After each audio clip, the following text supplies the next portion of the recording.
Salam, salam la famille Outsider, j'espère que vous allez bien, vous êtes en paix et en santé là où vous êtes dans le monde. On se retrouve encore une fois, j'allais dire, mais bon, on se retrouve de nouvelles fois parce qu'on s'est perdu de vue pendant quand même quelques semaines, 5 semaines environ, 5-6 semaines environ, à cause de la Coupe d'Afrique des Nations. Willou, comment tu vas? Écoute, ça roule, ça fait plaisir de se retrouver. C'était une trop bonne CAN déjà, donc Yeah, on j'ai n'a vu pas que eu tu as l'occasion kiffé, hein? de trop débriefer, me parle. Ouais, Tu avais c'était l'air bien, c'était bien. dubitatif là au début, tu étais pas convaincu au début. Tu te disais, ouais, Ah est-ce que ben, les gars ils vont m'enjailler ou pas? J'ai vu quelques tweets et après exactement, tu as avant le commencé début à de la t'enjailler de compétition, fou. j'avais posé mon niveau de hype à genre 6 ou 7 sur 10, un truc comme ça. Un peu traumatisé, j'avais encore les flashs de la dernière Coupe Yeah, d'Afrique, bien sûr qui avait bien fini pour toi, mais sur le niveau de jeu, sur yeah, c'était plutôt le faible. scénario, etc., elle n'était pas aussi emballante pour tout le monde. Ouais, celle-ci, tous mes potes m'en parlent, ils viennent me voir, ils font alors, t'as vraiment kiffé la CAN? Je fais, mais mec, c'était dans la prolongation de la Coupe du Monde 2022, Yeah. sur les rebondissements, les histoires dingues. Enfin, franchement, bref, il n'y a pas besoin de réécrire l'histoire, mais ce qui s'est passé, ça rentre tout de suite dans la grande légende du foot de sélection. C'était totalement lunaire. Donc ouais, génial. Et content de l'avoir débriefé, suivi sur la chaîne, ce qui était aussi ce qu'on avait fait à la dernière. Mais là, on a eu l'opportunité de parler de quelque chose qui était vraiment très très cool. Donc non, bien. Yeah, maintenant, la seule chose qui te reste à faire, c'est de nous suivre au Maroc, quoi, dans 1 an et demi. Là, franchement, là, moi, je t'amène au Maroc. Là, je te demande même pas ton avis. Je viens à Amsterdam, je viens te chercher. C'est un détour, mais c'est pas grave. Je viens te chercher, je te ramène directement. On va faire Casa, Marrakech, Rabat, Fès. Été 2025, c'est ça? Été 2025, je dis bien. Été 2025, on va passer nos vacances d'été. Voilà, déjà, ça tombe bien, c'est durant l'été. Donc, il y a de quoi aller au Maroc pour la CAN et après, peut-être rester Donc, en vacances et tout.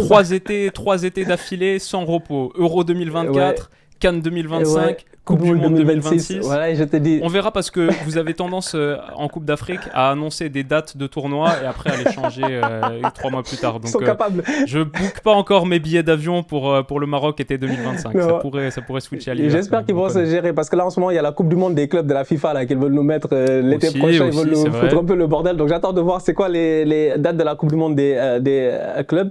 Mais ouais, prochaine destination ça va être le Maroc. Ça risque d'être une très belle Coupe d'Afrique. Donc voilà, on est sorti d'une belle CAN. Dommage pour les Ivoiriens, ils vont vraiment garder leur titre pas très longtemps si tout se passe bien et que c'est en 2025. C'est vraiment, c'est même pas 2 ans en tant que champion, c'est genre 1 an et quelques. Ça va aller très très vite, mais ils l'auront mérité et le scénario aura été exceptionnel. Maintenant, on a eu l'occasion de discuter, donc voilà, c'est le retour, c'est le comeback à la réalité, à la vie de tous les jours, à la routine. On a eu l'occasion de faire une vidéo sur ta chaîne dans laquelle on a parlé de 5 questions, voilà, 5 questions qu'on avait, qui nous ont, voilà, est-ce que l'Inter peut gagner la Ligue des Champions? Est-ce que le Bayern est en train d'imploser? Qui va gagner cette première ligue-là? Comment se gèrent les petits poussés cette année? Kylian Mbappé? Il y a plein de choses sur lesquelles on a discuté. J'invite tout le monde à aller voir cette vidéo-là sur la chaîne de Willou. Maintenant, on va continuer ces questions-là parce que bon, j'ai envie de dire, on n'est pas, même pas en deuxième partie de saison, on approche de la fin de la saison.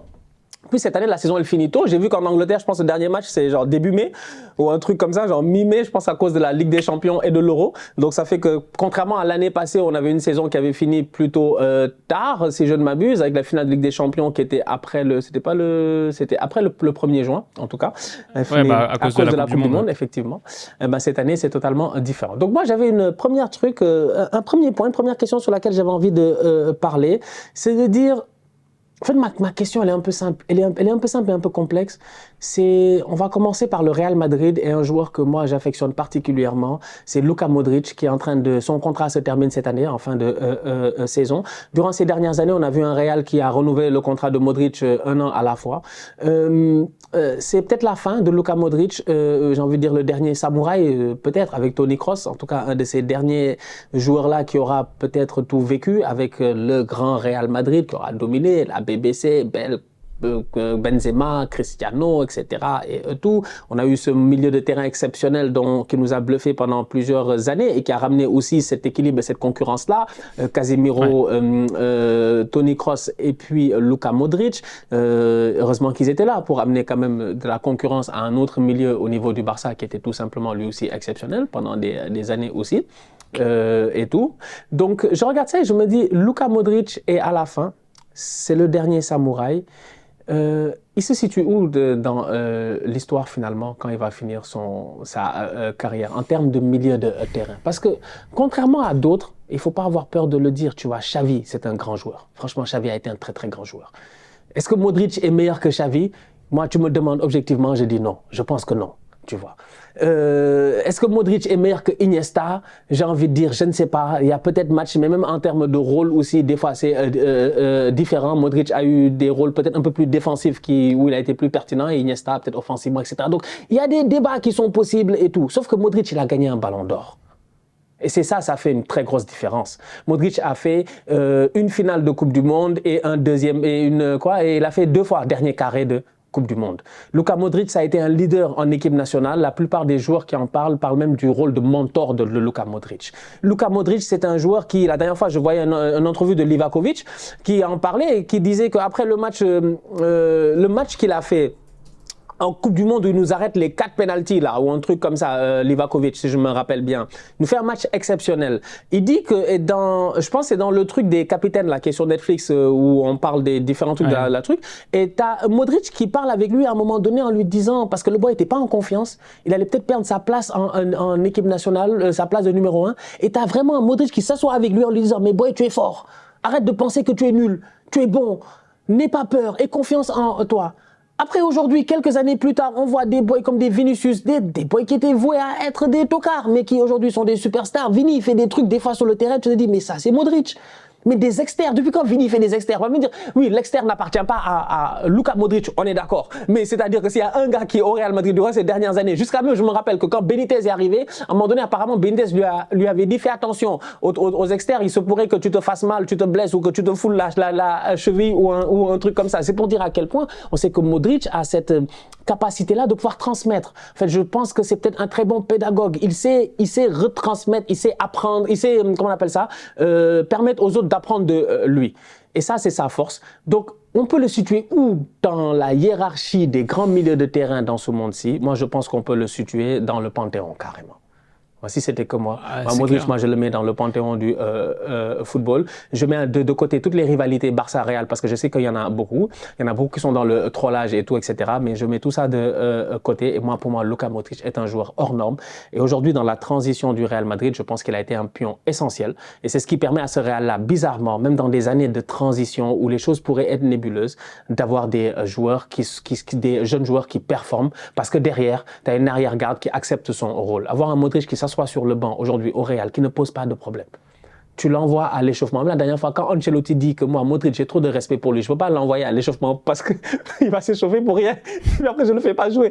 Tu vois. Mais Modric accepte son rôle. Il ne discute pas beaucoup.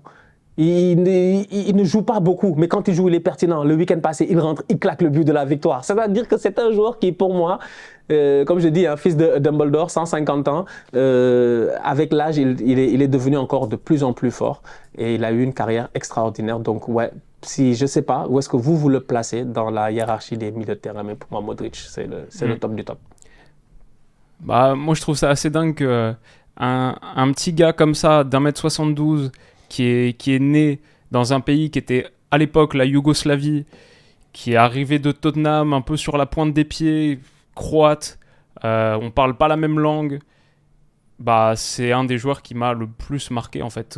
Quand je me repasse les souvenirs là de ces 20 années où je regarde le foot, Modric, j'ai des images, j'ai son but avec la Croatie contre la Turquie à l'Euro. J'ai ces milliers d'extérieurs qui ouvrent des espaces à l'intérieur du jeu. J'ai lui en mode leader moral du tout petit pousset en Coupe du Monde. Je pense qu'il ne faut pas sous-estimer quand même ce qu'a accompli la Croatie sur les derniers tournois. C'est extraordinaire, c'est juste fou. C'est un gars qui gagne le Ballon d'Or. Il y a un seul autre mec qui a gagné le Ballon d'Or à l'époque, Messi-Ronaldo, c'est Benzema, donc ça situe un peu le truc aussi. C'est le seul milieu de terrain qui, sur cette période, a gagné un Ballon d'Or. C'est 5 Ligues des Champions. Enfin, on peut continuer à l'infini. Et moi, je pense que le comparer à Xavi, Iniesta, c'est seulement pour dire qu'il est il s'assoit à la même table, je pense. Xavi, Iniesta, Busquets, le meilleur milieu de terrain, sans doute, de l'histoire du foot, en tout cas ère moderne. Bah, tu mets Xavi à la même table. Et pour moi, c'est même pas une question en fait. C'est clair, net, évident avec ce qu'il a accompli, avec la manière dont il a marqué toute une génération et juste son niveau de jeu. Moi, j'ai adoré suivre Modric pendant aussi longtemps et j'ai des souvenirs très forts de quand j'ai commencé vraiment à m'intéresser un petit peu plus au foot, un petit peu plus au jeu. Un de mes premiers trucs, ça a été de me dire regarder Luka Modric pendant tout un match, ou au moins pendant plusieurs dizaines de minutes. Essayer de regarder le match juste à travers son prisme. Et ça, c'est mes premiers moments un peu d'analyse tactique à l'intérieur de mes premiers visionnages en étant ado, etc. Et ouais, c'est un peu une révélation, quoi. C'est le fameux truc de regarde Busquets et tu comprendras tout le match. Franchement, regarde Modric et tu comprendras tout le match. Et tu comprendras beaucoup de choses sur la manière dont on occupe l'espace au milieu de terrain, ouvrir des poches. Ouais, c'est juste un joueur extraordinaire. Donc ouais, très très haut. Et la manière dont ça se finit au Real Madrid, c'est un petit peu plus discrètement. Est-ce qu'il y aura un hommage à la fin, une célébration ? On verra, mais je pense qu'on peut dire un gars qui a jamais triché. J'aime bien ce que tu dis là parce que ça me permet de pouvoir en parler rapidement et de finir avec ça sur ce point-là, c'est de savoir, oui, j'ai l'impression qu'avec Modric, peut-être pour la première fois au Real, ça finit bien. Parce que historiquement, quand on compare à Ronaldo, toutes les légendes Ramos, qu'ils ont eues, en fait, c'est que le Real aussi, c'est un club où il n'y a pas beaucoup de pitié là-bas, en fait. Tu te dis, Cristiano, quand il part, bon, c'est un peu, voilà quoi, ça aurait pu partir mieux. Sergio Ramos, il aurait pu partir mieux aussi, tu vois. Comment il s'appelle Iker Casillas, quand il va à Porto. Je veux dire, il aurait pu partir aussi peut-être mieux dans le temps. Raoul, quand il va à Schalke. Tu vois, genre Raoul, c'est à 30 ans ou je sais pas comme ça qu'ils l'ont viré direct en fait. C'est à un moment donné, bon, écoute, ça devient compliqué et tout. Il aurait peut-être pu partir mieux. J'essaie d'en chercher un autre. Il n'y en a pas un autre que j'ai historiquement là. Je pense que c'est peut-être un des par rapport aux grands joueurs qui ont marqué l'histoire du Real, ouais. Quoi. Je veux dire, eux tous, ils sont pas. Peut-être c'est la plupart de ces joueurs-là auraient aimé finir leur carrière au Real. Ils n'ont pas tous eu la chance de pouvoir finir leur carrière au Real. Pourtant, Ramos, je pense qu'il disait qu'il voulait finir sa carrière au Real. Après près de 16 ans au Real, bon, aujourd'hui, il va la finir sûrement au niveau de Séville. C'est pas plus mal parce qu'il a commencé aussi. Bon, c'est là-bas aussi on l'a découvert, en tout cas moi, c'est là où je l'ai découvert. Bon, c'est peut-être plus pour les autres, peut-être où ça a été un peu plus compliqué vers la fin, tu vois. Bon, Cristiano, je me rappelle, je pense que c'était une question de contrat, si je ne m'abuse, du genre que dans son contrat, il fallait que le Real paye, il y avait un certain montant que le Real devait mettre, mais qu'elle allait couvrir une partie d'impôts qu'il allait payer ou quoi que ce soit. Bon, ce que le Barça a fait pour Messi, mais que lui ne l'a pas eu. Donc, à la fin, en termes contractuels, ça a été compliqué et tout. Donc, les gars, quand ils ont su qu'il fallait tourner la page et changer, ils l'ont fait. Finalement, ça leur a réussi parce qu'on a vu que le Real n'a pas comme si le Real avait baissé de niveau et tout. Un joueur comme Iker Casillas, ça a été compliqué aussi à la fin. Moi, je me rappelle de c'était pas Mourinho. Je pense que c'est Mourinho qui avait dit que Casillas c'est le traître, qu'il est en train de parler à la presse, à dire du n'importe quoi, machin, etc. Il va ramener.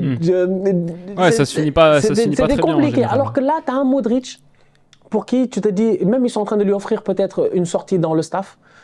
Si la possibilité s'offre, ouais. Ou peut-être qu'ils vont lui donner encore 1 an de contrat, qui sait, puisque là, ces temps-ci, ils sont au compte-gouttes et tout, et au Real, on sait qu'à partir d'un certain âge, ça ne renouvelle plus à outrance. Donc, je sais pas, j'ai hâte de voir, mais effectivement, la fin semble bien meilleure pour Modric. Il y a le Real et il y a aussi la Croatie. Moi, j'insiste sur ce point parce que je pense que Modric, de notre génération, c'est un des gars les plus influents du foot de sélection. Faire ce qu'il a fait avec ce pays-là de 3 millions d'habitants qui a à chaque fois déjoué les pronostics. Et quand je regarde sa carrière internationale, Luka Modric, c'est 172 sélections. Si on compare... si on regarde le panthéon, le all-time des joueurs les plus capés de l'histoire, et qu'on regarde, disons, les joueurs majeurs, parce que je ne vais pas parler de Bader Al-Moutawa du Koweït ou de Maynor Figueroa du Honduras, ok, on parle des joueurs qu'on connaît vraiment. Qui est-ce qui est devant lui ? Qui est-ce qui est devant Modric et ses 172 sélections ? Ronaldo, Messi, Ramos et Buffon. C'est incroyable. C'est les 4 gars. Et Buffon, il va le dépasser. Si la Croatie se qualifie pour les 8e de finale de l'Euro et que Modric joue les 4 matchs, il dépassera Buffon. Voilà, ça c'est Modric. Et dans ces quatre-là, tu as quand même des gars qui ont fait des carrières exceptionnelles. Franchement, genre, en termes de high level, là, franchement, les gars, ils ont tout donné, en fait. Eux, c'est des gars, c'est vraiment le citron que tu as pressé jusqu'à, il n'y a plus rien, en fait. Il n'y a même plus de pulpe à l'intérieur, il n'y a plus rien dans le citron. C'est ce genre de joueur-là. Beaucoup de respect pour Luka Modric. En tout cas, j'ai envie de commencer avec lui parce que c'est une saison où il y a beaucoup de last dance. On nous en parlait un peu à gauche, à droite. Il y a beaucoup de gens qui vont partir, il y a beaucoup de changements. Il n'y a aucun club qui va partir. Au niveau de Liverpool, on en a parlé dans la vidéo sur ta chaîne. Un joueur comme Luka Modric qui va sûrement tirer sa révérence après voilà, une carrière exceptionnelle. Donc, je lui souhaite vraiment un très bon départ au niveau du Real, mais qu'il continue à nous enjailler comme il le fait en ce moment. Avec cette équipe-là. Et aussi félicitations pour j'ai envie de dire, comme je disais, je pense son apport dans l'intégration de certains jeunes joueurs au Real n'est pas à sous-estimer. Et ça se voit en fait, même, moi je l'ai vu même affectueusement, la manière à laquelle il deal avec les Camavinga, avec les Tchouaméni, les Vinicius, machin. Tu sens vraiment que c'est le tonton, le papy du vestiaire respecté. Et lui aussi, il a une attitude très respectable envers ces jeunes-là. Et ça, c'est important. Et pour moi, c'est important à notifier parce que c'est de plus en plus rare, quoi. Maintenant, t'as souvent dans des grands clubs avoir des... Cristiano s'en est plein. En disant que lui, il est arrivé à Manchester, il a parlé aux boys, les boys ne l'ont pas écouté. Souvent, il a dû parler à Sancho en disant, ouais, tu fais ça. Les gars ont dit, oh, vas-y, dégage. Donc, tu sais, des fois, il y a ce truc-là où le droit d'aînesse n'est peut-être pas forcément... Ouais, avec la nouvelle génération. Ouais. Mais quand tu arrives au Real, tu sais que Modric, c'est le passage de témoin, le passage de flambeau d'un gars qui a profondément marqué l'histoire du foot. Et ça me fait plaisir de t'entendre parler comme ça d'un gars qui vient de Tottenham quand même. Non, franchement, donc, ils sont rares. Ils sont rares, les boys de Tottenham qu'il faut respecter. Mais bon, comme j'ai dit, hein, Modric, Son Heung-min... Il y en a quelques-uns que je respecte beaucoup. Pour Harry Kane, parce que c'est un grand joueur. Sinon, mis à part ça, historiquement, c'est assez difficile, tu vois, de respecter les gars de... Non, je te jure, je peux pas. Je t'ai pas dit, j'ai pris la dernière fois, c'était cet été. Quand on s'est vu à Amsterdam, je pense que c'était le même vol que je prenais pour partir, ou c'était le même voyage ou le voyage juste après. Je suis tombé sur l'ancien coach de Brighton, de Huddersfield, ou Brighton, Chris Hughton, qui est coach du Ghana là, à la dernière CAN. Et tout. Donc on a discuté longuement, c'était cool, franchement, un gars super sympa. On s'est posé au lounge à comment on appelle ça, l'aéroport de Londres. Non, l'aéroport de Londres. Je sais pas si je revenais d'Amsterdam ou j'allais à Amsterdam ou whatever, je me rappelle plus. Et on s'est posé, on a discuté et tout, j'ai pris une photo avec lui, etc. Mais c'est plus tard, quand j'ai compris que c'était une légende de Tottenham, j'ai jamais publié la photo. La photo, elle est là, sur mon téléphone. Moi, j'avais pas capté que c'était une légende de Tottenham. En fait, j'avais pas capté.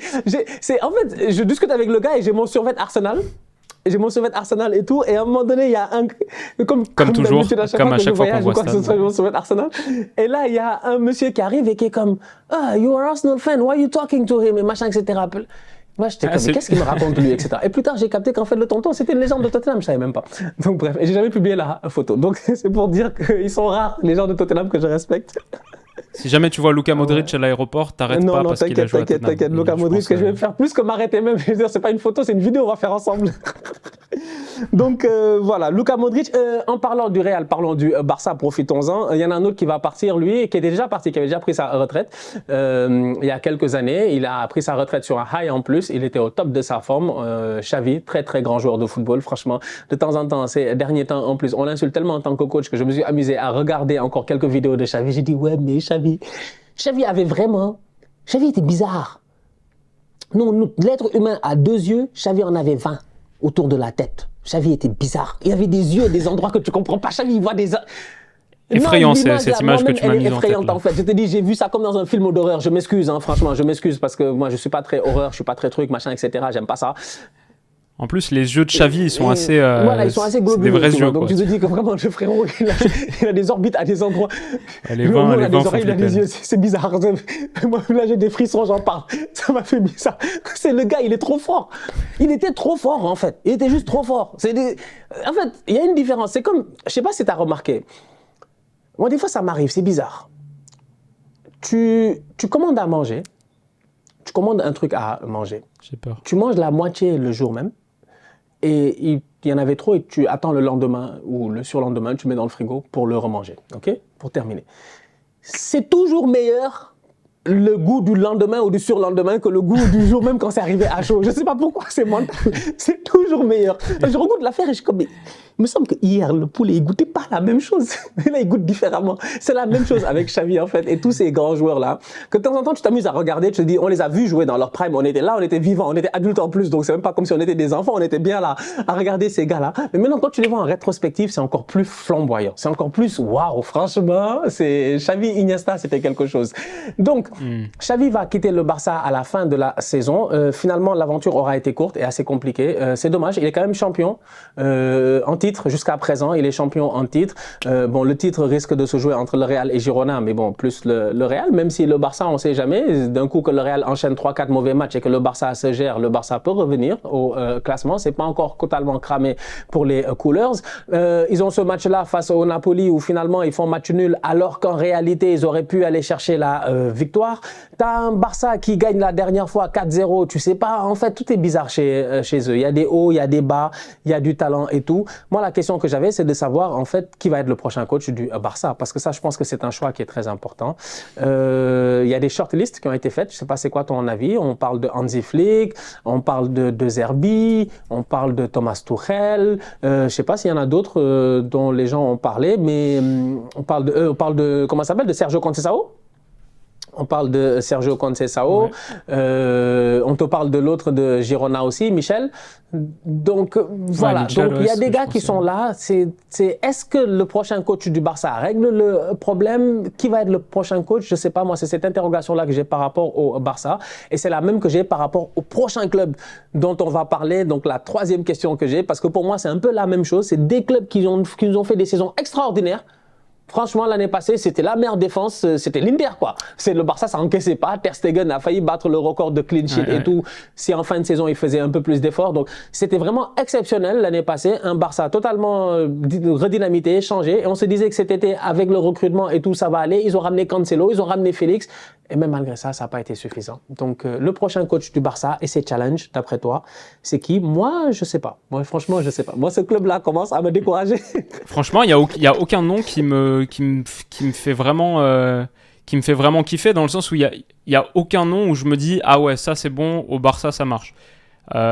Hansi Flick, Tuchel, il n'y a pas trop de rapport avec le Barça, ça semble pas être un fit naturel. Hansi Flick, sa seule histoire avec le Barça, c'est qu'il les a absolument démolis il y a quelques années. Mais sinon, non, mais c'est vrai, sinon il n'y a pas vraiment de, ça s'est pas super bien passé avec la Mannschaft non plus, donc il reste pas sur une grosse expérience.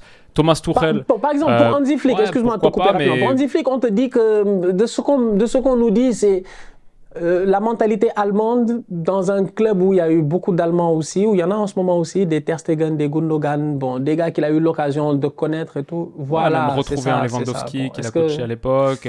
Peut-être si le Barça, dans ses rêves, arrive à attirer Kimmich, un nom qui revient souvent, etc. Ouais, donc je peux voir un petit peu le truc, mais tu vois, je suis pas plus... quand tu me dis ça, ou quand tu me dis Xabi Alonso qui revient à Liverpool, ok, ça c'est... Là, il y a quelque chose. Là, je me dis, ah ouais, ça c'est une piste. Là, avec le Barça, je vois un De Zerbi que j'aime beaucoup, mais pareil, tu vois, c'est un gros jump de passer de l'exposition qui est très très faible de Brighton, où tu peux avancer, construire un projet patiemment, pierre après pierre, au Barça. En plus, De Zerbi, il a un petit caractère aussi. Donc, tu vois, c'est typiquement le genre de truc où je me dis, ouais, un Nagelsmann aussi, j'ai du mal à l'imaginer matcher comme ça matchait pas très bien avec le Bayern, avec les gros caractères du vestiaire. Il a joué l'Allemagne aussi. Ouais, pour Nagelsmann, mais je veux dire De Zerbi, tu vois, c'est un petit peu la même idée que Nagelsmann, le jeune coach prodige, très intéressant tactiquement, mais qui a un caractère quand même bien trempé. Là, faire le jump et arriver dans un très gros club avec cette pression, mais avec les égos qu'il y a dans le vestiaire aussi, c'est différent de manager Leipzig ou manager le Bayern, c'est différent de manager Brighton ou de manager le Barça. Il y a un gros gap niveau ce que ça signifie. Donc pareil, je suis pas hyper... amoureux de la piste de Zerbi, même si c'est un coach que j'aime bien. Je me permets de rajouter, comme ça j'ai pas besoin de reprendre l'argumentaire à la fin de ton argumentaire, c'est juste de dire rapidement, il coûte cher aussi. C'est comme Potter, quand Chelsea allait le chercher, il y a ce délire-là des contrats où il faut racheter, il faut racheter le contrat du frérot. Bon, Chelsea, ils ont payé 20 millions pour racheter le contrat, je pense que c'était 20 ou 15, je ne me rappelle même plus, c'était beaucoup d'argent pour racheter le contrat de Graham Potter, finalement pour rien du tout, parce qu'il a été viré par la suite. Bon. Ça aussi, c'est un autre souci au Barça, quoi. Ouais. Donc c'est un truc en plus pour un club qui, économiquement, et en grande souffrance. La réalité, c'est que je vois pas de piste hyper enthousiasmante là comme ça. Et de la même manière, je vois pas un monde où le problème est résolu par un entraîneur, dans tous les cas. La réalité, c'est que le Barça, le problème, il est plus profond que ça. C'est à quel point, financièrement, tu hypothèques ton avenir en quête de résultats présents qui te permettent d'augmenter ton niveau de revenu, histoire de pouvoir t'y retrouver quand même dans un monde où tu as vendu X pourcentage de tes revenus futurs, bien sûr, comme on sait, à la société de production, etc. Donc, il y a ce montage financier là autour du Barça qui est légal, mais qui est dangereux. Ça, c'est la grosse situation, ça, c'est le gros problème. Et un nouveau coach, il arrive demain. Je crois qu'il a quand même un pouvoir limité sur le marché des transferts. C'est difficile pour le Barça de vraiment significativement améliorer son effectif, là où pourtant il y a des vrais coups à faire. Je pense notamment au poste au milieu de terrain, la sentinelle, Roméo, ça n'a pas marché. Busquets, il est parti. Il faut trouver quelque chose de nouveau par rapport à ça. Il y a pas mal de soucis à Barcelone et je pense que l'homme clé, c'est plus Deco et ce que peut réussir à inventer Laporta que le futur entraîneur, où pour moi, entre Flick, De Zerbi, Tuchel, etc., c'est pas des mauvais coachs, clairement. Mais il y en a aucun qui m'emballe. Je suis tout à fait d'accord avec toi, j'aime bien ce que tu as dit là et je pense que c'est sur ce point-là même qu'on va s'arrêter et puis laisser les gens méditer. Pour moi, c'est un problème effectivement structurel en fait. Je m'en fous du coach qui va venir à la tête du Barça, c'est pas ça le souci. Le souci, c'est qu'il faut être capable d'anticiper. Comme ils disent, gouverner, c'est prévoir et au niveau de la gouvernance du Barça, ils ont rien prévu. En fait, quand tu vois, on parlait de Luka Modric tout à l'heure, mais quand tu vois la manière à laquelle les transitions se sont faites au Real, toutes les transitions ont été très très logiques. En fait, donc t'es Vinicius et t'es Rodrigo. Quand tu as un départ de Cristiano et tout, tu sais que tu as derrière quelqu'un qui va être là pour les accompagner, même si Gareth Bale n'est plus aussi performant ou n'a plus peut-être cette envie de jouer au football. À ce moment-là, tu as un Benzema qui est là pour les accompagner. Au milieu de terrain, quand tu vas chercher un gamin comme Camavinga et tout ça, de Rennes, on se dit, bon, le petit va faire comment pour s'intégrer et tout, ça risque d'être compliqué, etc. Tu as des vétérans qui sont là, des Toni Kroos, des Luka Modric. Donc, même après, quand tu as arrive, tout ça. C'est-à-dire que tu as toujours eu ce petit truc j'ai envie de dire, de transition, d'anticipation. Tu as eu un choix qui a été fait à un moment donné, je pense, entre Valverde et puis Marcos Llorente, tu vois. Donc, il y a eu des choix qui ont été faits de temps en temps. Bon, il y a eu d'autres postes où peut-être il y a eu moins d'anticipation. Mais c'est ça, je pense, c'est très important. Au Barça, j'ai l'impression qu'il y a eu une cassure qui a vraiment été juste. Même la cassure de Busquets. Alors, il a fallu que Busquets parte pour qu'après on réfléchisse à savoir qui va remplacer Busquets. Il y a un truc qui, moi, me choque un peu, tu vois. Ouais. Il me semble que Busquets, ça fait 3-4 ans qu'on sait qu'il va partir. Donc, il me semble que tu devais déjà être prêt, tu vois. Mais il a fallu qu'il parte. Et après qu'il soit parti, que ça cherche, jusqu'à ce que l'autre frérot, il sorte, je sais pas combien de millions d'euros de sa poche pour compléter son transfert, machin, Roméo, pour qu'il joue. Ouais, c'est difficile. Clairement, c'est difficile. Il y a un monde où le Barça aurait pu reprendre Messi il n'y a pas si longtemps et tu peux pas le faire économiquement. Là, cet été, on parle de se renforcer au milieu de terrain. J'entends parler de Kimmich et tout. Mais déjà, il faut réussir à prolonger ou à concrétiser les arrivées de Félix et Cancelo, ce qui est déjà un gros truc. Donc, la situation du Barça, elle repose plus sur quelle nouvelle invention peut trouver Laporta pour réussir à être compétitif sur le marché des transferts pour l'effectif que sur le nom du coach. C'est pour ça aussi que effectivement, quand tu parles de coach qui coûterait une indemnité de transfert, c'est assez compliqué à envisager. Mais c'est le problème du Barça, de manière, ça mérite 3 vidéos d'1 heure chacune. C'est assez complexe. Donc on va voir d'ici la fin de la saison comment ils vont s'en sortir, les Coolers. Toujours en lice en Ligue des Champions, donc bonne chance face au Napoli. Ça promet d'être un bon match. Ouais, c'est sûr, en ayant été très bon contre Naples. Bon, Naples aussi, ils sont chauds là. Je pense qu'ils ont pas mis un score là récemment. Je pense Osimhen a claqué un triplé. Voilà, 6-1, ça nous promet un match retour. Je pense qu'il va être exceptionnel.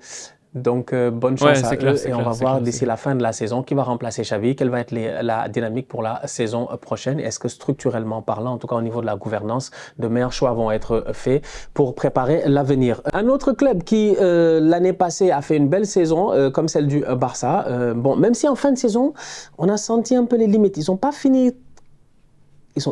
L'année passée, ils ont fini 4e. Je parle de Newcastle, je pense. Ah, bien sûr, 4e, qualifié pour la Champions. Ouais, c'est parce que Manchester United a fait une petite remontada là, vers la fin. United, je me rappelle, là, United vers la fin, là, Ten Hag, il a poussé un peu et tout. Et United est revenu 3e. À ce moment-là, je me disais déjà, ouais, Newcastle, quand même, je pense que l'année passée, à la même période, fin février, début mars, on se dit Newcastle, peut-être ils sont encore là pour le titre. En fait, tu vois, c'est une réalité. Ils étaient encore là. Et petit à petit, ça a lâché quelques points, mais ça a quand même réussi à finir 4e. Bon, il y a un travail qui a été très bien fait. Newcastle, ils sont loués, je pense, depuis l'achat de Newcastle par les Saoudiens. La direction de Newcastle est très louée dans sa manière de faire, dans certains de ses choix. Ils auraient pu aller chercher un coach pimpant, clinquant, machin, etc., international ou avec un gros palmarès. Ils ne l'ont pas fait. Ils sont allés chercher une valeur sûre dans le championnat. Un gars qui avait fait du très bon travail dans les divisions inférieures avec Bournemouth, qui a réussi à les amener dans l'élite et qui avait fait une très belle saison, voire même plusieurs belles saisons avec eux. Eddie Howe. Eddie Howe est arrivé à Newcastle. Depuis lors, il fait du bon travail, je pense. Le recrutement est assez correct aussi. Ils sont allés chercher de très bons joueurs durant ces dernières années, des Isaac, des Tonali, Barnes, etc. Mais cette année, ça n'a pas marché. Newcastle, au moment où on en parle, ils sont 10e. Ils ont perdu 11 matchs. Tu vois, on parlait des petits poussés là. Leverkusen dans la vidéo sur ta chaîne, Brest, tout ça, tous ces petits-là. Aston Villa en première ligue, pour moi, Newcastle, cette année, ils jouent encore top 4. Je ne m'attendais pas à ce que Newcastle, qui est allé en Ligue des Champions, qui a tapé le PSG 4-0 même d'ailleurs, j'étais là-bas, j'étais à St. James Park, ils ont tapé le PSG. Quand ils tapent le PSG 4-0, on se dit ouais quand même... 4-1, 4-1, pardon.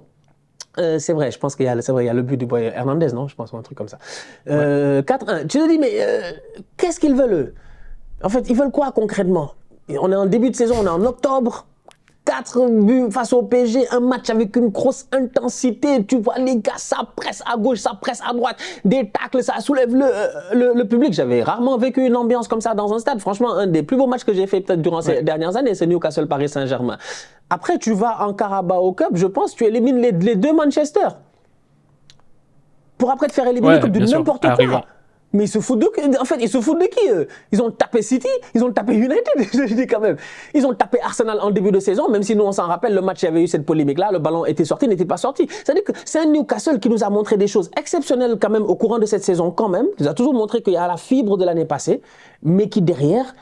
à la fin de la journée, fait une saison très décevante. Très décevante. Ils avaient perdu quand même la finale de League Cup contre United. Tu sais, c'était Karius qui devait être titulaire parce que Pope était exclu la semaine d'avant, etc. Superbe transition, ça me permet d'arriver à ce que je voulais dire. C'est en fait, c'est quoi leur problème? Qu'est-ce qui s'est passé? Est-ce que c'est parce que là, la dernière fois, ils jouent un match, il y a Karius qui joue encore. C'est-à-dire, c'est de se poser des questions aussi, à savoir toute l'anticipation, le bon recrutement, le bon travail qui avait été fait. Tu vas pas me dire que c'est parce que Tonali a été suspendu que ça veut dire que Liverpool, que Newcastle ne joue pas bien, même s'il y a eu cette suspension-là. Donc, il se passe quoi? Est-ce que Eddie Howe a atteint son plafond là, c'est fini, c'est le maximum qu'il peut faire. Eddie Howe ne peut pas faire plus. Est-ce qu'il faut maintenant que l'équipe passe dans les mains de quelqu'un qui soit capable de les amener au next level? Parce que il faut aller vite en termes de temps. Je pense qu'Eddie Howe, c'est le bon choix pour eux. Typiquement, quand on parle de nominations de coach qui sont très pertinentes et où je me dis, ok, ça c'est pas mal.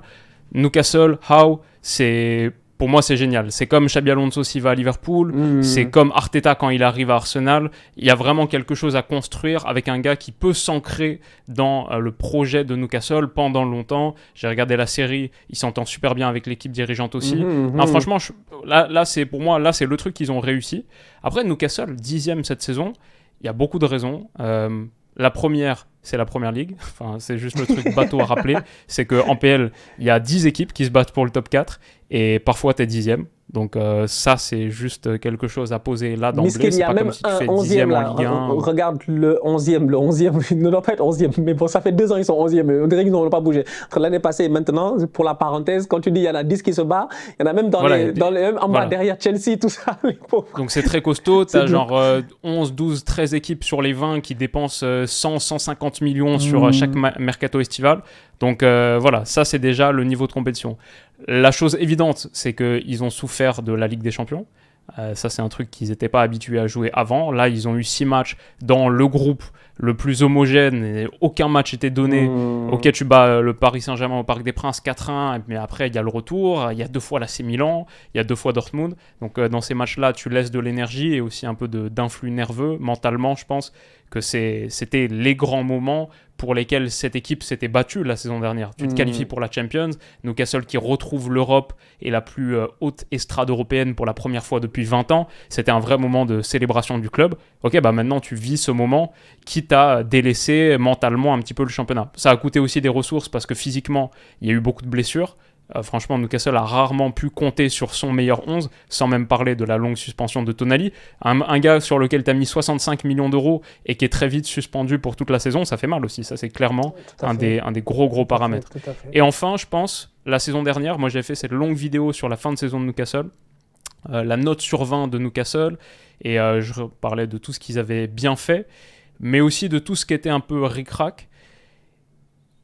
Callum Wilson, j'aime bien sur le papier, j'aime bien un attaquant anglais qui a de l'expérience en première ligue et tout, c'est une belle histoire, mais la saison dernière, il surperformait énormément ses expected goals, et voilà, aujourd'hui, Callum Wilson, c'est 7 buts en première ligue, c'est un petit peu plus proche de son niveau de performance réel de la saison dernière, où il était vraiment en surchauffe. Mais voilà, c'est Callum Wilson qui est souvent blessé aussi, sur lequel c'est dur de compter en tant que vrai neuf absolu. Quand tu regardes en PL, c'est important d'avoir des attaquants qui plantent énormément. Et puis après, défensivement, tout simplement, la saison dernière, Newcastle, c'était la meilleure défense de Première Ligue, à égalité avec City, je crois, 34 buts encaissés, 33 buts encaissés, à égalité avec City, c'est ça. Cette saison, Newcastle, c'est la 13e meilleure défense de Première Ligue. La 7e pire, ils ont déjà 45 buts encaissés, déjà 12 de plus que la saison dernière sur 38 journées. Voilà, il y a eu des trous derrière. Moi j'aime bien Pope, mais souvent il est absent, et ne serait-ce que l'autre jour, voilà, contre Arsenal, le match que je suis allé voir à l'Emirates, c'était Karius. Pope, là, il y a des trous dans je cette pense que défense. jusqu'à la fin de la saison, ils l'ont perdu. Il y a pas mal de gars qui sont blessés, qui ont eu des grosses blessures, c'est vrai. Il y a eu des retours aussi. Bon, c'est là où tu vois qu'il y a eu des problèmes en défense. On a perdu quelques-uns. Je pense qu'ils avaient perdu à un moment donné Dan Burn. Ils ont perdu Botman. Bon, Fabian Schär, ça fait plusieurs années qu'effectivement, tu sens que la santé de temps en temps au courant de la saison, c'est peut-être dur d'enchaîner des matchs. Donc, ça a redonné vie à Lascelles. Bon, Lascelles, c'est un guerrier, quoi. Tu vois, c'est des gars, tu sens, c'est des gars. Voilà, ils sont là, quoi. Tu vois, ils sont là. C'est des meubles. Ils sont là depuis très longtemps. Donc, c'est des guerriers, mais c'est pas forcément peut-être les joueurs qui vont te permettre de pouvoir tenir. C'est vrai qu'il y a eu pas mal de joueurs blessés. Ça nous a permis aussi de voir des petits boys comme le petit Lewis Miley, que moi j'ai beaucoup apprécié, qui a joué beaucoup de matchs d'ailleurs à cause de toutes les blessures qu'il y a eu au milieu de terrain encore une fois. Bon, on va voir ce que ça va donner, mais c'est un peu dommage. Je trouve ça un peu dommage que Newcastle soit passé de top 4 la saison passée à ne même pas être peut-être européen cette année. Dépendamment de comment, même s'il reste encore beaucoup de matchs, tout est possible, mais ça risque d'être assez compliqué pour eux. Et après, c'est aussi le fait de pouvoir garder certains joueurs. C'est-à-dire que tu as des joueurs qui sont très forts, mais les gens vont venir les chercher. Ouais, Guimarães, par exemple. Guimarães, en fait, tout le monde veut Bruno Guimarães, tu vois. Genre, il y a des clubs au milieu de terrain, tu leur donnes Guimarães, ça a réglé un gros problème en fait pour pas mal d'entre nous, même à Arsenal, ça tu donnes qui Guimarães, t'as réglé un problème. Je le sentais venir. Non, franchement, au PSG, ça en parle beaucoup tu règles un problème, t'as quand même un Ugarte peut-être beaucoup plus fort, tu mets au Barça, t'as réglé un problème, donc ça en fait des joueurs. Isaac aussi, ça en fait un top player aussi qui est très intéressant, qui risque des trucs. Le petit Gordon aussi qui fait une grosse saison, qui lui est en train de porter carrément l'équipe en ce moment.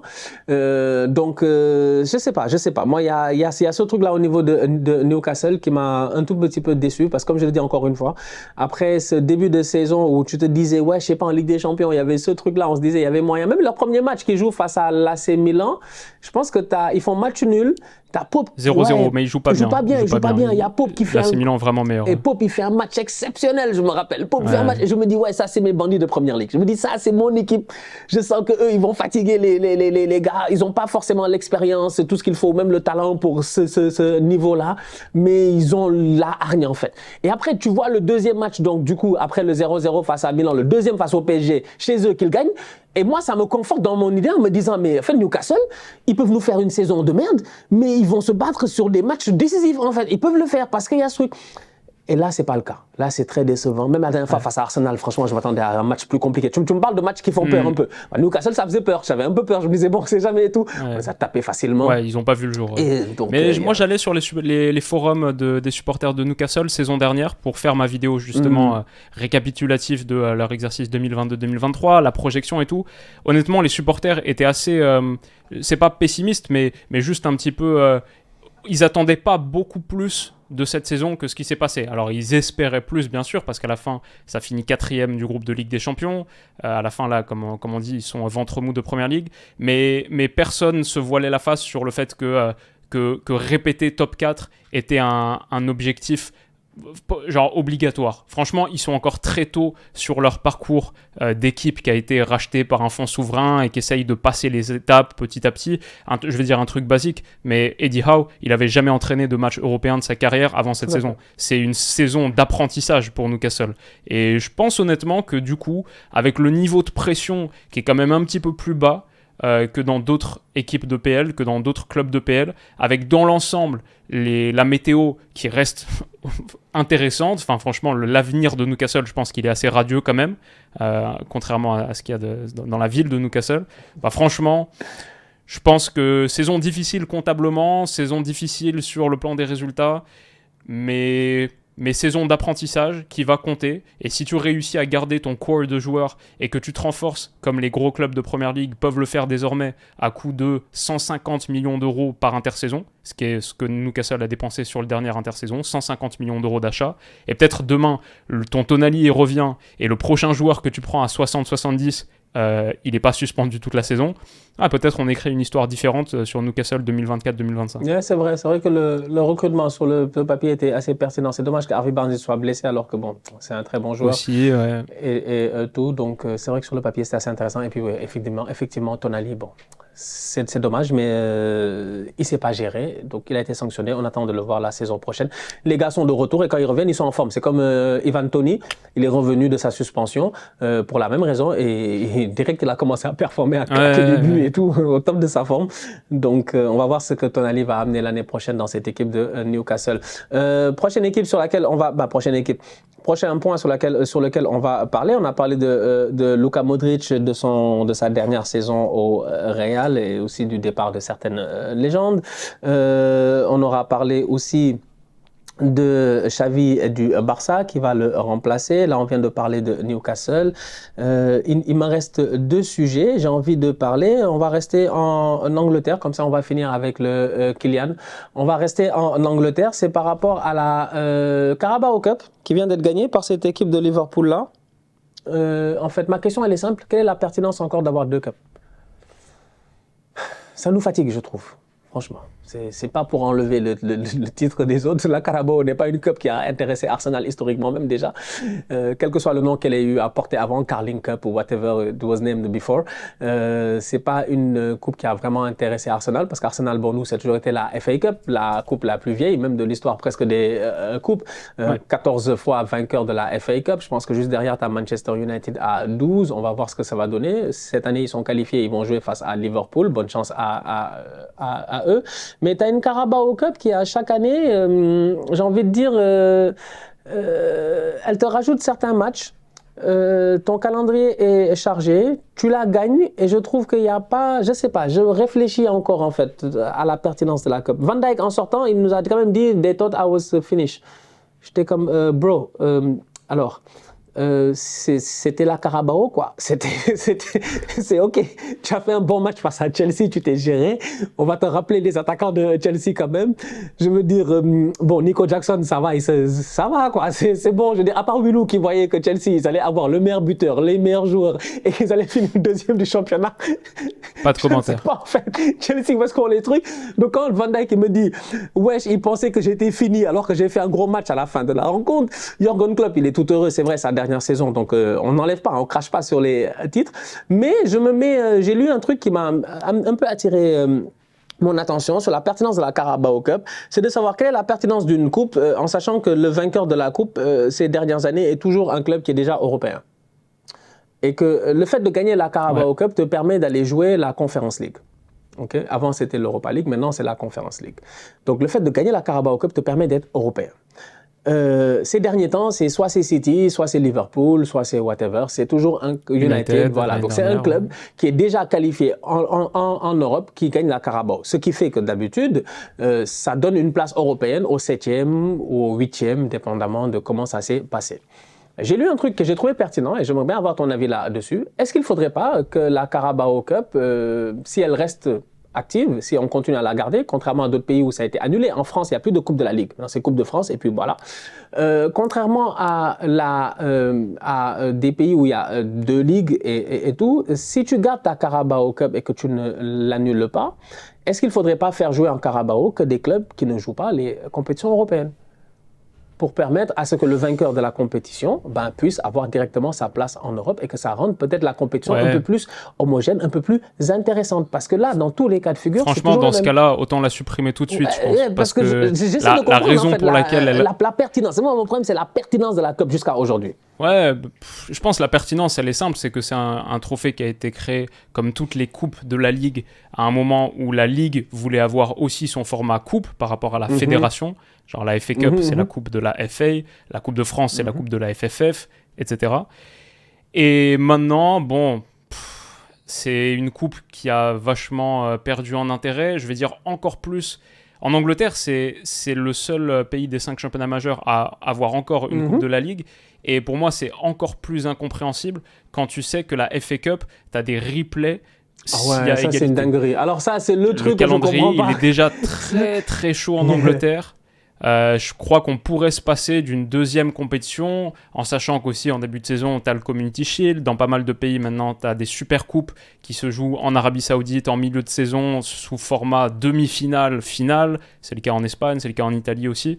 Voilà, il y a une inflation de ces petits matchs, franchement, à utilité réduite. Autant cette saison, c'est un peu un contre-exemple parce que l'histoire de Liverpool avec ses jeunes, elle était assez stylée, le titre de Klopp et tout. Franchement, c'était sympa. C'était pas la pire édition, en tout cas niveau final de la Carabao Cup.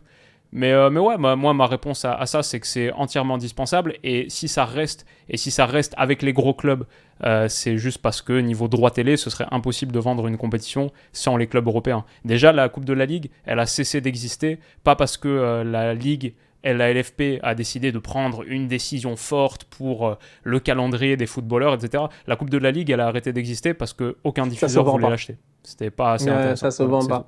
C'est un peu dommage. Là, la Carabao Cup, elle joue encore parce qu'il y a des diffuseurs qui sont prêts à acheter les Liverpool-Chelsea de la finale, les Manchester United, Manchester City, etc. Il y a des gros matchs en Carabao Cup quand même. Si tu enlèves les gros morceaux, les Européens, personne ne va se battre pour acheter les droits de Sheffield United. C'est un peu dommage parce que finalement, c'est ça en fait. J'essayais juste de comprendre un peu la pertinence de ces coupes-là en disant pourquoi en Angleterre il y en a encore 2. Le calendrier est chargé. Très réduit. Et puis tu as aussi le fait que tu es dans un championnat avec un très haut coefficient UEFA. Donc la plupart de ton top 6 est déjà européen. En fait, donc tu as déjà, contrairement à d'autres championnats où il y en a 2, il y en a 3, machin, tu en as déjà 6. Quoi qu'il arrive, de toutes les compétitions, tu peux les couvrir. Même des fois 7 en fait. Tu vois, 7 Anglais qui vont directement en compétition européenne. Donc voilà, c'était un peu ça. C'était cette question-là que j'avais par rapport à cette Carabao Cup qui a été brillamment gagnée par Liverpool. Effectivement, ça nous a permis de voir plein de jeunes joueurs. Mais quelle est sa pertinence à ce stade-ci de la compétition, à ce stade-ci du truc? Tu as des pays qui ont un peu réduit la voilure. Quand je regarde la France qui a supprimé sa Coupe de la Ligue et qui a réduit le championnat de 20 à 18 équipes, donc 34 journées au lieu de 38, on a significativement allégé le calendrier, alors qu'en Angleterre, c'est 38 équipes, c'est 38 journées, c'est le maximum, c'est la FA Cup avec parfois des replays, tu peux pas faire plus que ça, et en plus tu as une coupe, et en plus tu as le Community Shield, et en plus les équipes anglaises, généralement, elles vont assez loin en Europe, donc si on devait réfléchir un petit peu à l'organisation du foot européen et à couper des matchs, en tout cas si les Britanniques devaient y réfléchir pour leur football, c'est sans doute le premier truc à cut, parce qu'il n'y a même pas la magie de la FA Cup, qui pour le coup, la FA Cup, c'est une compétition, c'est la première compétition de club de l'histoire. C'est la plus vieille. C'est même pas fin du 19e siècle, c'est à les années 70. T'as encore les matchs sur YouTube, des images d'archives de la finale de FA Cup 1904. C'est ceux qui en fait... On touche presque au patrimoine de l'humanité avec la FA Cup, alors que la League Cup... C'est ceux qui en fait même une compétition exceptionnelle en plus de ça. En tout cas, en Angleterre, historiquement, c'est très important. La FA Cup, ça, on rigole même pas avec la FA Cup. Les gars veulent gagner la FA Cup à chaque année. Et là, d'ailleurs... donné par la reine ou par le roi. Il y a tout un truc. Et comme tu dis, c'est la fédération, donc ça, c'est aussi une club d'amateurs. En fait, c'est ça qui est nice. Avec la ligue, c'est les ligues professionnelles. Alors que là, tu peux avoir... Bon, c'est encore plus rare, c'est très rare en Angleterre, en tout cas récemment. Mais tu peux avoir ce que tu vois en Coupe de France. Donc, c'était quoi qu'il y avait eu? Des clubs peut-être plus petits, mais qui sont quand même professionnels, mais plus petits. Je me rappelle, il n'y avait pas eu Quevilly en finale, des trucs du genre dans le temps. Si, contre Lyon, il y avait des trucs comme ça. Ouais, c'est ça qui rend ça cool. Donc voilà, on va pas gâter, on va pas cracher sur le titre que Klopp il a gagné, mais bon, moi je mets un bémol en me disant que c'est un titre qui dans les prochaines années, vraiment pardonnez-nous quoi, vraiment il faut l'enlever et puis restons. Oui, quand Klopp dit c'est le trophée le plus important de ma carrière, le meilleur de ma carrière. Bon, j'ai dit que c'est du... On verra si dans une semaine ils pensent toujours la même chose. Ils se foutent de nous tous. Ici, ils sont pas sérieux. On va finir par... En fait, je vais te donner des noms. Tu vas me dire si tu penses que oui ou non, ils doivent rester parce que c'est la dernière grande question qu'on a nous tous. En fait, cet été, il faut qu'elle soit répondue. Il va partir, Mbappé. Je pense que c'est acté. Qui va le remplacer? Ou faut-il même le remplacer? C'est une question à se poser. Tu vois, c'est double question. C'est qui va ou faut-il le remplacer? Je peux te donner la réponse tout de suite. Il ne faut pas le remplacer. La réponse, c'est non. Faut pas essayer de le remplacer. Donc toi, en fait, quels que soient les noms qui arrivent, machin. Donc tu restes avec ton Gonzalo Ramos et ton Kolo Muani et tu étoffes d'autres parties de ton équipe. C'est bien ça? Exactement, parce que en vrai, quand tu regardes le Paris Saint-Germain actuel, c'est déjà une équipe qui a énormément recruté sur le secteur offensif au dernier mercato.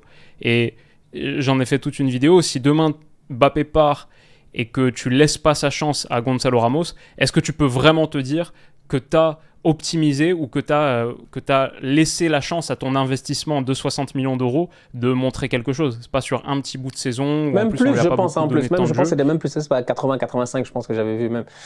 Ouais, un truc comme ça. Kolo Muani, c'est 80. Il y a déjà un secteur offensif qui est très très fort. Moi, ça m'intéresse, qui est très très riche en tout cas. Moi, ça m'intéresse de voir ce que tu peux faire avec l'existant. Il y a aussi un Bradley Barcola qui est en pleine éclosion. Si demain tu poses un Raphaël Leao 175 millions d'euros devant lui, c'est quoi l'idée? Tu viens de poser un plafond en béton armé sur sa progression. Ça, je trouve ça vraiment dommage. Il y a aussi Xavi Simons qui va peut-être revenir au Paris Saint-Germain dès cet été, qui peut évoluer dans cette position axiale, beaucoup plus faux neuf ou projection dans la surface de réparation. Donc ça, c'est intéressant aussi. Et après, le truc, c'est juste quand je vois les noms qui circulent, je trouve que c'est pas assez intéressant. En fait, 175 sur Leao, 130 sur Osimhen, pour moi, ça ressemble au craquage du Barça quand ça pose après le départ de Neymar, quand ça pose 145 sur Coutinho, et encore là, ils avaient de 130 l'argent, sur Griezmann. alors que les autres, bon, pas qu'ils en ont pas, mais ils récupèrent pas d'argent du départ de Mbappé. C'est ça, la vente de Mbappé, elle rapporte rien. À part libérer de la masse salariale, elle rapporte rien. Donc, moi, je me dis, franchement, autant ne pas craquer tout de suite. Tu sais, parfois, il n'y a rien d'intéressant sur le marché, donc t'achètes pas. T'attends la suite. T'as peut-être, je sais pas, peut-être l'iPhone 15 ou que sais-je, il a rien de spécial. Garde ton argent et attends le 16. Peut-être que là, il va y avoir une vraie révolution, un vrai changement majeur. Et là, j'ai l'impression sur le marché des offensifs, sur le marché des attaquants, c'est un peu ça. Il n'y a rien de passionnant que tu peux prendre qui est accessible à toi à Paris Saint-Germain actuellement. Donc, garde un peu tes cartouches. Et peut-être que la saison prochaine, ou dans 2 saisons, le futur crack du foot mondial aura éclos. Et là, maintenant, toi, tu peux mettre les 150. Ça me fait un peu penser au Real Madrid, qui pendant 2 ans a acheté un seul gars, une seule indemnité de transfert. C'était Camavinga, 30 millions. 30 millions dépensés sur 2 intersaisons. Ok, les saisons d'après, qui est-ce qu'ils ont pris? Tchouaméni, 80. Bellingham, 100 et quelques. Et maintenant, cet été, ils vont peut-être prendre Mbappé et Davies avec de la masse salariale disponible parce qu'ils se sont calmés ou ils se sont restreints pendant un moment, en vendant en plus des Casemiro, 80, etc. Voilà, je pense que le projet du PSG, c'est devenu un projet de patience, de construire pierre à pierre. Alors, soyons cohérents, et avec les exigences du fair play financier, garde un petit peu des ressources pour pouvoir faire très très mal sur les prochains mercatos. Là, je trouve qu'il n'y a pas énormément d'opportunités, surtout avec les joueurs que tu as déjà dans ton effectif. Donc je dirais ça, même si c'est vrai que ça fait bizarre de ne pas remplacer le meilleur buteur de l'histoire de ton club, un gars qui sur les 4 dernières saisons, toutes compétitions confondues, a porté 40 buts et 15 passes, toutes compétitions confondues. Je suis d'accord, ça fait bizarre de ne pas le remplacer, mais je pense contre-intuitivement... Je suis d'accord avec toi, j'ai pas grand-chose à rajouter, parce que même moi, les noms que j'ai vus, en fait, je me suis dit, bon, ok, Victor Osimhen, tu vas l'amener, mais bon, Osimhen n'est pas... C'est un grand joueur. C'est un grand joueur. Maintenant, est-ce que tu le remplaces? Parce que moi, pour moi, Mbappé, c'est plusieurs trucs. Est-ce que tu le remplaces sportivement, mais est-ce que tu le remplaces aussi marketingement? C'est un autre truc aussi, tu vois. Je ne sais pas, en fait, Paris, ils sont où dans leur projet maintenant? Maintenant que... Ça va, pour ça, il y a heureusement qu'ils vendent des maillots en Corée. Apparemment, mais la dernière fois... La dernière fois, j'ai mon oncle, il me fait, ouais... Grand fan du PSG là, il me fait là Stan, tu connais pas un boy japonais là au top qu'on peut aller chercher? Il me dit parce que là ça marche trop. Il est en termes de business, ils en ont plus rien à faire eux. Ouais, ou en américain. Je dis franchement, il y a que ça en fait, un boy américain, un boy japonais, un boy pertinent. Tu sais que c'est des marchés en éclosion. Les gars ont besoin de maillots de football, ils n'ont pas acheté de maillots de football depuis des années. Ça leur fait plaisir, donc ça peut changer. Avec Osimhen, t'auras pas ça. Déjà en termes de marketing, c'est dommage. Moi, c'est un boy que j'apprécie énormément, mais en termes de marketing, je pense pas que tu auras ça. Nigeria, bon, les Niger et London, ça fait plus de sens que les Niger and Paris. I don't know. Il y a quelque chose dans ma tête en fait qui marche un peu plus, donc on va voir. Mais bon, claquer beaucoup de. Puis après, Osimhen, j'aime bien, mais il a fait qu'une seule grosse saison pour l'instant. Pour 130 millions, c'est quand même un peu léger. Après, De Laurentiis, il va essayer de. Ce trouillard-là, il va essayer de profiter. Ouais. 130, c'est la clause. Donc, s'il part, je pense que. Raphaël Leao, c'est trop cher. Je trouve aussi, je sais pas, tu as des Barcola, tu as des boys que tu as envie d'aller chercher. Ils ont des Marcus Rashford aussi. Bon, c'est compliqué. Ça commence à devenir très très compliqué. Qu'est-ce que j'ai vu d'autre dans la liste que j'avais vue? J'ai vu Martinelli, j'ai dit ils sont malades, ils se sont trompés, peut-être c'est un autre Martinelli, un Martinelli portugais peut-être. En tout cas, c'est pas le mien. Ouais, puis en plus sur les côtés, Paris a du monde, c'est pas vraiment le profil qu'il faudrait. C'est même pour ça quand j'entends parler de Raphaël Leao. Ils ont dit Mohamed Salah qui arrive parce que machin, c'est son truc avant d'aller au Middle East, tu vois, le tremplin de Salah à Paris avant d'aller au Qatar peut-être ou d'aller. Super, tu fais encore une pré-retraite à une autre star. Voilà, clairement, c'est pas le projet. Là, le projet du Paris Saint-Germain, qui est quand même, je suis allé checker tout à l'heure pour parler de l'Inter et du Real Madrid, du Bayern, le classement des équipes les plus et les moins âgées sur les 96 des 5 championnats majeurs. Paris, c'est genre entre la 4e et la 7e équipe la plus jeune de moyenne d'âge de toutes les équipes des 5 championnats majeurs. C'est ça le projet. C'est le futur. Le projet, c'est construire quelque chose de nouveau, notamment avec Luis Enrique, tactiquement, quelque chose d'agressif qui presse. Mbappé, c'était peut-être le chaînon qui t'apportait des contributions individuelles, qui te débloquait des matchs à lui tout seul. Mais par contre, il s'ancrait pas du tout dans cette idée d'avoir une équipe agressive sans ballon. Là, c'est ton opportunité de le faire. Et je sais pas si c'est tant que ça ton opportunité de le faire, si demain tu prends un gars qui est un petit peu en mode réflexion pré-retraite, même un Victor Osimhen, je sais pas à quel point ça match très très bien avec ce que Luis Enrique veut faire.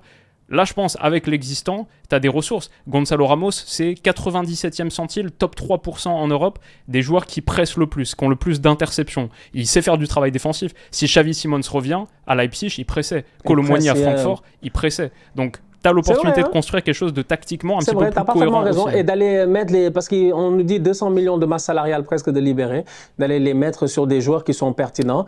Il y en a d'autres aussi qui sont disponibles et pas forcément des attaquants. C'est ça. Ça peut être, on parle d'un Frenkie de Jong, on parle même du boy de Lille, là, il y a Lenny Yoro, même De Ligt ce matin, je regardais dans la presse, là, apparemment De Ligt, bon, il a l'air d'être sur une instance de départ aussi. Donc, il y a peut-être d'autres postes que tu dois aller changer, peut-être changer tes Marquinhos, tes Kimpembe, amener un soutien à Ugarte, parce qu'on a vu que bon, finalement Ugarte en début de saison c'était très bien, mais là c'est un peu plus difficile en tout cas pour s'imposer dans cette équipe. Donc effectivement, je suis d'accord avec toi. Moi je suis d'accord avec toi. S'ils vendent Mbappé, ils doivent accepter, take it to the chin et puis attendre l'année prochaine quoi. Franchement, voir d'abord la saison comment elle va se dérouler et attendre l'année prochaine avant de faire des gros investissements de malade. Bon bah écoutez, je pense qu'on a fait le tour. Dites-nous en commentaire ce que vous en avez pensé. Est-ce qu'il y a d'autres choses sur lesquelles vous pensez qu'on pourrait discuter? N'hésitez pas, ça nous fera plaisir durant les prochaines semaines. On est dans cette dernière partie de la saison, donc voilà, j'ai hâte de voir ce qui va se passer. Ça va être un été très mouvementé. Vraiment, avec l'Euro, les JO et le Mercato, Ouais, la Copa, arrête de me parler de la Copa. Tu me fatigues. À chaque fois que je parle de trucs, tu me parles de la... Mais je sens que tu me dis ça, mais c'est toi qui vas le plus la suivre entre nous. Hein. C'est ça le pire. C'est que c'est moi, c'est mon décalage horaire. C'est moi qui vais être là à 22h à me taper des Argentine-Bolivie. J'ai pas le choix. Exactement. Ça va être des journées de fou. Cet été, je sens que je vais me lever à 7h du matin et je vais me coucher à minuit, en fait. Ça va être des journées de malade. Ça va être vraiment des 7 à minuit tous les jours. On a besoin de courage. Donnez-nous un peu de force. Donc, on va voir ce que ça va donner avec toutes ces compétitions, mais ça promet. La famille, merci beaucoup. On se capte très bientôt pour une nouvelle vidéo. N'hésitez pas d'aller sur la chaîne de Willou pour aller voir, je dis, la vidéo qu'on a faite sur les 5 questions encore existentielles d'ici la fin de la saison. Il y a plein de choses sur lesquelles on a discuté. L'Inter va-t-elle gagner, va-t-elle réussir à tout gagner? Le Bayern va-t-il imploser, etc. et tout. Donc, n'hésitez pas d'y aller, de vous abonner, de regarder aussi. Donc, sinon, mis à part ça, on se capte très bientôt pour une nouvelle vidéo. D'ici là, on continue à liker, on continue à partager, on s'abonne. On est ensemble, on reste en santé, c'est toujours le plus important. Tous outsiders. Ciao, ciao.